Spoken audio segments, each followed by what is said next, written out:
Greetings, fellow songwriters and seekers, and welcome to Muse and Measure, where we look at the spiritual practice of songwriting. Today I bring you some good news. The good news is that fame is a waste of time. You no longer have to obsess about it, you no longer have to strive for it, and I'll explain why. Now, even though we don't worship and make sacrifices to Juno and Hera, for some reason our society still has this Roman preoccupation with fame, as if it's going to make us immortal. Okay? Through our deeds and our reputation, we will live on in eternity because of what we have done in this life. But as the song goes, the Mel Torme made famous, nice work if you can get it. Likewise, the man who works for fame, there's no guarantee that time won't erase his name. So, no matter how famous somebody is, that will fade. And even the most famous people today will one day be forgotten. So this is actually good news because this liberates us. We don't have to focus on this anymore. Obviously, as songwriters and musicians, we want to be celebrated for our efforts.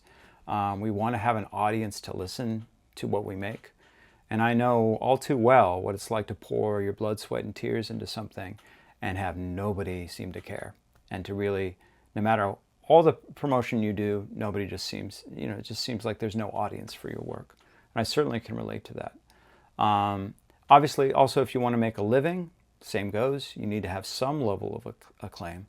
But you don't have to be Taylor Swift famous. Okay? And instead, you should really work towards getting good, getting better. Okay? Focus on self-improvement and not on wasting your time just trying to grab at attention, like some people in our high echelons of government who seems to be the master at grabbing attention and keeping it and just doing the most outrageous things to have people constantly pushing attention on them. Even they will one day be forgotten. Okay? By way of example, how many of you know who Sardanapalus is? Yeah, I'm probably mispronouncing his name. Well, Sardanapalus was extremely famous in his lifetime and even famous for hundreds of years afterwards. Byron mentions him in his poetry, and Delacroix painted a painting of him. He's the last Assyrian king. He lived a life of luxury. He dressed in women's clothing. And when he faced defeat, instead of giving up, he burned himself alive along with all of his concubines and his treasures. Okay?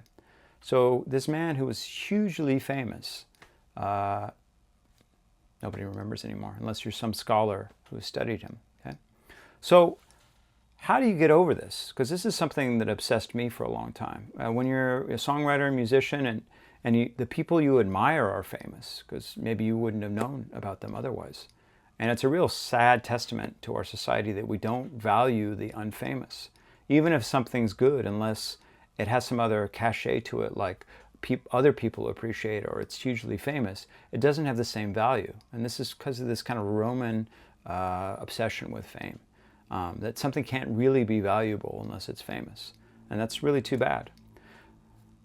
One way that I've gotten over it is I walk through graveyards and I just look at these tombstones. Now, these aren't famous people, and if they were, their graves would be kept up. But there's plenty of graves where the names have faded away. And it really shows you this temporary nature and how it's constantly changing. The world is constantly erasing and remaking itself. So even if you become this hugely famous person, it's going to be gone soon. And this is actually liberating because you no longer have to worry about it. You may become famous, you may not, and you really have very little control over it. Some of my favorite artists who are famous didn't become famous until after they died, like William Blake or Emily Dickinson. And this poem by Shelley, I won't read the whole poem, but Ozymandias, probably mispronouncing that too, but that poem's all about this, where you just see these legs and a pedestal in the middle of the desert about this once very famous and powerful person who now is just a shattered remnant of it. So fame is a waste of time. Instead, focus on getting better, being good, and really diving into your spiritual and music practice and gain real meaning from it, not from a bunch of strangers and people you'll never meet who, are obsessed with you and want to raise you up and tear you down, which is the bad side of fame. And if you are unsure about whether you want to become famous, just read or listen to interviews by famous people, and they'll tell you what a drag it is actually to be famous and how they wish they could have their private life back. So, good luck with your songwriting, and until next time, best of luck. I'll see you soon.